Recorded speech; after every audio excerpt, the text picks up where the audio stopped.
গত কয়েকদিন আগে এক টিকটকার কোরআনকে প্রকাশ্যে আগুন দিয়ে জ্বালিয়ে দিয়েছিল, নাউযুবিল্লাহ। গতকালকে সেই টিকটকারকে প্রকাশ্যে গুলি করে হত্যা করা হয়েছে। আলহামদুলিল্লাহ বলেন। কোরআনের সাথে যারা বেয়াদবি করবে, কোরআনকে নিয়ে যারা কটূক্তি করবে, ওদের ঠিকানা কোথায় হবে?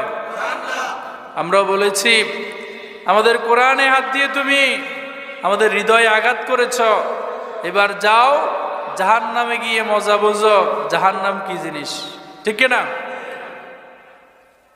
তো আল্লাহ তাআলা ঈমানদারদেরকে পথ প্রদর্শন করেন এবং যারা মুনাফিক ওদেরকে আল্লাহ তাআলা গুমরাহ করেন, কাফেরদেরকে আল্লাহ তাআলা গুমরাহ করেন।